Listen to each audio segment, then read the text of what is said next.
واركعوا واسجدوا وعبدوا ربكم وافعلوا الخير لعلكم تفلحون. السلام عليكم يا صبايا، شلونكم؟ طمنوني عنكم، ان شاء الله تكونوا بألف خير وانتم عم تشوفوا فيديو اليوم. اول شي خلونا نصلي على سيدنا محمد وعلى اله وصحبه وسلم. بتشكركم من كل قلبي على هيك كل تعليقاتكم الحلوة، ربي يسعدكم ويجبر بخاطركم. بالنسبة هلا بدي احكي بموضوع، والصراحة اليوم حبيت كمان انزل. تتذكروا قلت لكم انه انا عندي قناة قديمة فيها 112,000 مدري و17,000، والله نسياني شو قد كانت. فهلا عرفت طريقة تنزيل الفيديوهات من اليوتيوب، الصراحة كنت ماني عارفانة يعني فحبيت في فيديو كتير كتير غالي على قلبي، كتير بحبه، يعني بحس هيك من بعد النجاحي بالبكالوريا هذا تاني نجاح بحياتي، فحبيت انزله اليوم مشان يضل لي ذكرى بالقناة. واذا بتحبوا في فيديوهات كتير بحبها يعني وغالية على قلبي، اذا بتحبوا بشاركها معكم هون على قناتي. صباح الخير. صباح النور يا عمري. ليش تنهر بس افتح الكاميرا يا عمري بالصبح؟ صباح النور. استنى اوطي التلفزيون حرام. ليش تنحر بس افتح الكاميرا؟ بنحر من الكاميرا؟ بحسك هيك بتنقلب بنقلب كيانك. انا بكون هيك مثل واحد شلون بكون هيك عم قطع شعره ومنكوش شعره وقايم البيت قاعد وهيك، بس تنفتح الكاميرا مثل واحد صار بقصر، صار برافو. صار هيك شو مشان فنجانك طيبة على طقم القلاطة أكتر من فنجاني؟ تحديدا عفوا أنا غلطت، هي بتجي من الحرارة تحديدا. عم بقول لك الحرارة، أنا من الحرارة.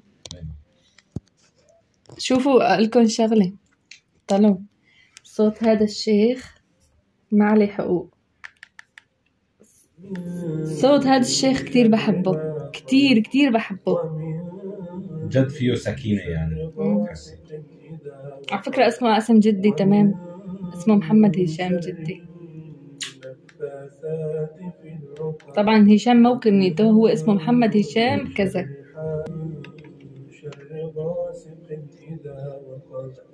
ومن شر النفاثات في العقد. مثل ما شفتوا يا صبايا، أول شغلة بعملها لما بفيق من نومي عن جد أول شغلة بعملها بفتح التليفون على استوديو اليوتيوب، إيش جايني تعليقات، وبشوف هيك تعليقاتكم الحلوة، يسعد لي قلبكم كلياتكم.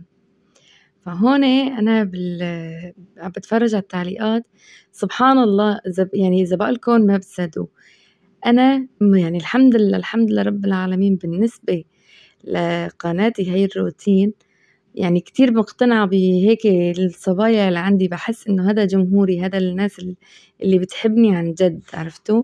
يعني مثلا 60-70 ألف، هدول الناس اللي عن جد بتحبني ودائما متابعتني. بس الفيديو يرتفع عندي بقول الله يسترني. ليش؟ لأنه بس الفيديو ارتفع بيجي بقى ناس جديدة، وهذا اللي بيعجبه وهذا اللي ما بيعجبه. فالمهم كتير اجاني انتقادات على فيديو اللي عبالكم انه اخوي يعني دا يروح من هون. فاغلب التعليقات مثل هذا التعليق راح احط لكم اياه على الشاشة، انه روحوا على بلدكم، انه حاج قلة كرامة، حاج ما بعرف ايش. والله يا جماعة يعني الله لا يدوق حدا الشي اللي نحن دقناه. يعني اذا بقلكم نحن لحد الان هذا الشي اللي نحن عدى علينا، هي الحرب اللي عدت علينا، الله لا يدوق ولا مخلوق. يعني انتوا اللي عم تحكوا خافوا، لانه عن جد يعني الله لا يدوقكم اياها، لا سمح الله تدوقوا الشيء اللي دقناه. صدقوني لحد الان هذا الشيء مأثر علينا. شقد صرنا، انا صار لي رايحه على 10 سنين برات البلد، لحد الان مأثر علي. والله اذا نضحك ضحكه نضحك مو من قلبنا. والناس بيجي عندها العيد الناس بتفرح، اللي ما دقوا الحرب الله لا يدوقوا لحدا، الناس بتفرح.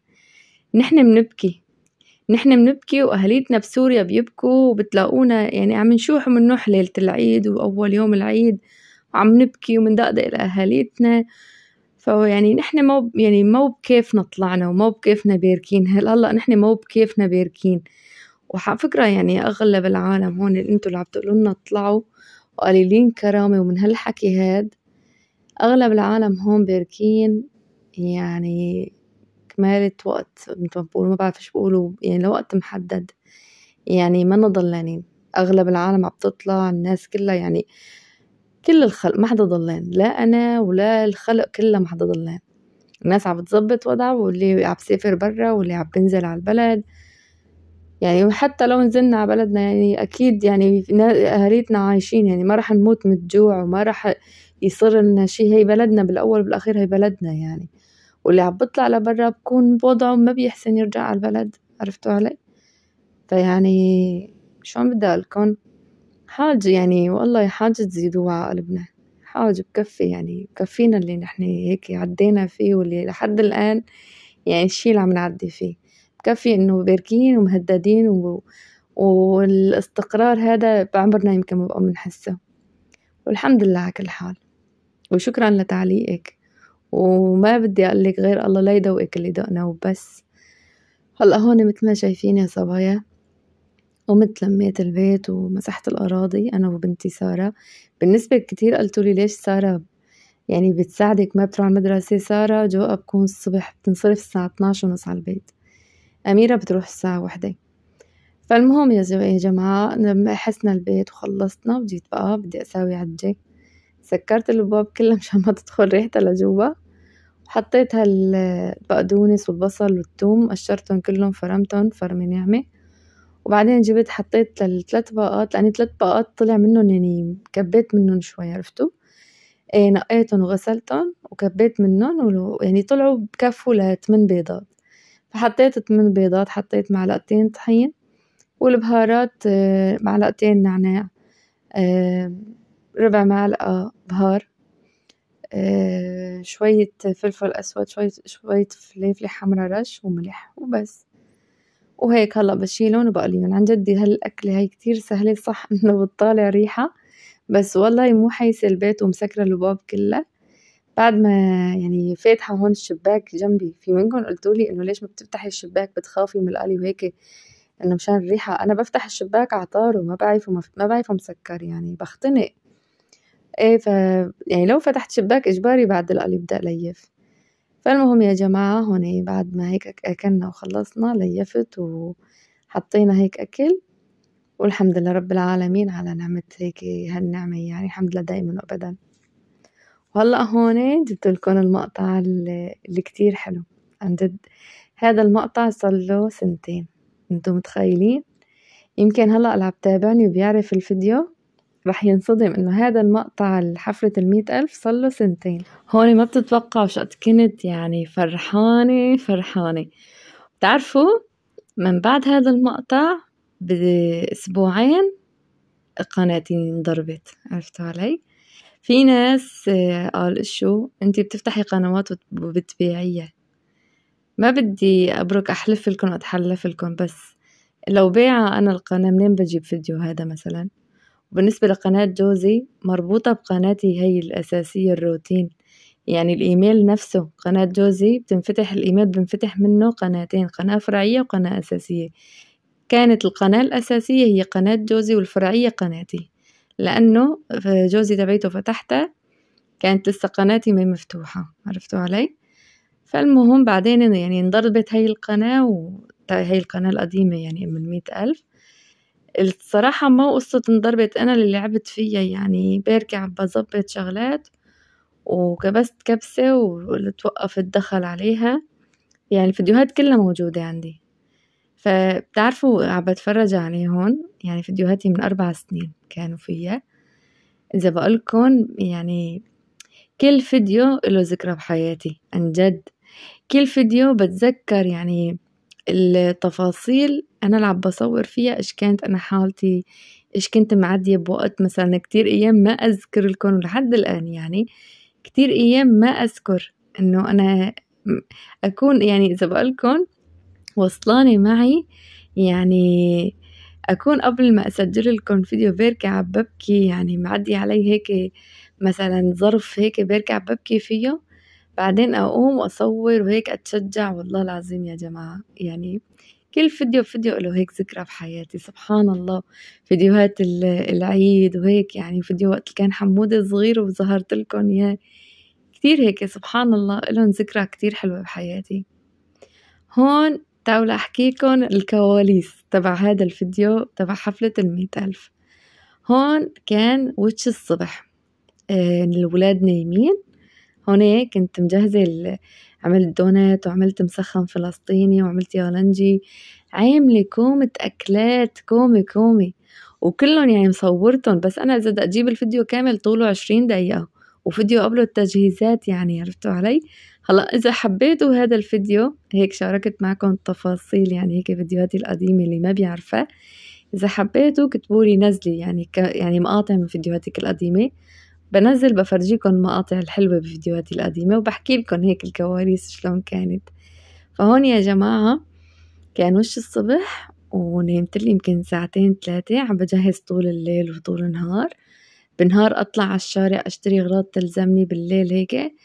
فالمهم هون يعني كنت عازمة جيراني، ويعني مو جيراني، رفقات جوزي، نسوان رفقات جوزي، وكنت عازمة كمان أخواتي وجيران أخواتي. فكتير هيك الصراحة انبسطنا، يعني كتير كيفنا هيك الجمعة. هون هذا المسخن الفلسطيني، وهون عاملة كبة مقلية، وعملت كمان برك بالجبنة، وإيش عملت كمان تبولة، والقالب الكيك كمان رحت وصيت عليه. يعني القالب الكيك لحاله شقد كان يعني ما أحلى شايفين. سبحان الله. أنا بحب هلأ أنا رح أحكي لكم ليش هون ما عملت حفلة على قناتي هي. ليش ما عملت حفلة؟ كان في ظرف إذا بتتذكروا بقناتي هي وقت وصلت 100,000 كان بعد الزلزال، مو بشي كتير يعني، عرفتوا علي، يمكن ما في شهر بعد الزلزال. فما حلوة إنه أقوم أنزل حفلة وأعمل حفلة وهون بعد الزلزال، يعني تقريبا شي 3-4 شهور هون وصلت قناتي 130,000. يعني قلت لحالي ما حلوة، يعني مثل ما بقولوا يعني راح وقتها، عرفتوا. يعني الفرحة هي بوقتها. هون وقت اللي وصلت 100,000 يعني ما في، كان هون جهزت 3-4 أيام أسبوع كنت مخلصة، يعني عزمت رفقاتنا وهيك وصيت على الأغراض وطلعت جبت زينة. هي الزينة كلها الكاسات وهيك من سوق باجي لرميدان قدام الجامع، في محل ببيع يعني زينة الأعياد الميلاد وهيك، فمن عنده جبتهم، والبالونات وهذا الشريط القصب كله من عنده. فكنت عم بحكي لكم إنه كانت بوقتها حلوة كتير، وحتى الصبايا كتير عم بيستنوني، كانوا إنه بحفلة 100,000 كتير فرحانين لي. يعني انتوا تخيلوا إنه بهيك بظرف كان بوقتها 1.5 يا 2 وصلنا 100,000. عن جد كانت فرحة، يعني كنت ما بعطيها لحدا. كانت الفرحة التانية من بعد فرحتي، هلأ طبعا فرحتي بولادي شي وهيك، بس النجاح هو فرحتي بالبكالوريا، والنجاح التاني نجحته بحياتي هو نجاحي باليوتيوب وقت وصلت 100,000. فالشي اللي كنت بدي أوصل لكم إياه إنه أنا بحب لما أعمل شغلة أعملها على أصولها، يعني إنه ما تنقص، عرفتوا.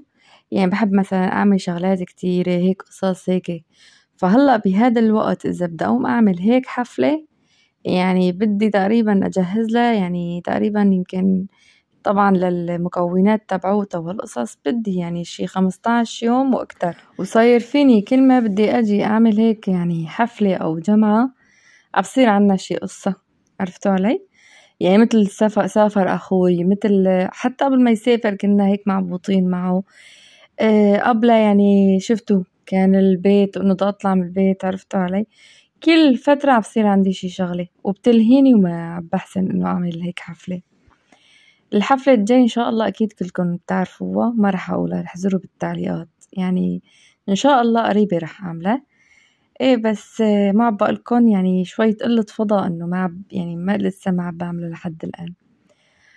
والله يا صبايا هيك حبيت أشارك معكم هذا الشيء. إذا حبيتوه قولولي، مثل ما قلت لكم بشارك معكم هيك اللحظات الحلوة بالقناة القديمة، بجيب لكم إياها وبنزلها هون. وانتو في صبايا كتير بطلبوا مني مثلا فيديوهات معينة، يعني فقولولي أنا لحظات بتحبوها بنزل لكم إياها. إذا ما حبيتوا قولولي لا ما حبينا، عن جد ها ما تخجلوا مني، من دون خجل، ها يعني لا بيناتنا ما في خجل، احنا أخوة مع بعضينا. إذا ما حبيتوا قولولي لا تنزلي، عرفتوا. قولولي لا بنعرفون الفيديوهات ولا تنزلي، وبلا بياخة هيك قولولي. ما بزعلها. هلا هون مثل ما شايفين الله وكيلكم عم بحكي وبسجل وعم بتفرج على هالقالب الكيك، يعني كتير كان طيب، كتير كان طيب عن جد. فبتفرج هيك على قالب الكيك وعم بتفرج على هالشغلات هي كلها، يعني رايحة أطاق من قهري. ما عندي بسكويتة، ما عندي لك، اشتهيت على شي حلو، اشتهيت على الكبة، على اليالنجي. هلا أكيد كلكم مثلي رح تشتهوا، يعني مثلكم لا تفكروا. يعني هذا الفيديو هديك الأيام لما كنت نزلت لكم إياه كنت شبعانة ومكيفة على الأكلات. هلا هون لا، يعني عن جد اشتهيت من أول وجديد على الأكلات. أحلى شي هون كنت عم بصور من وراي الخلق، لا نطلع، لا مبين، لا هلكوني عن جد. وقت بتصير حفلة يعني على لا نطلع ولا ما بعرف ايش تقولي، انا ليش بطلع لهنن اطالعن هنن مثلا؟ شاد نهار ضحكنا. وهون تعالوا احكي لكم كمان هدول المحبس. هلا المحبس من فترة قريبة الصراحة بعته، ما صار له يعني وقت اللي اشتريت الايفون، عرفتوا؟ والله زعلت عليه، بس يعني كان يعني مشتهية اشتري ايفون. والخاتم هذا بوقتها بعته كمان صار عندي ظرف بعته هذا الخاتم. على فكرة كتير يعني مثلا بشتري خاتم، بشتري محبس، كتير مغيرة محابس بحياتي أنا. ايه والله. وبس هيك، بحبكن كتير. إذا عجبكن فيديو لا تنسوني من لايك. بأمان الله صبايا، سلامات.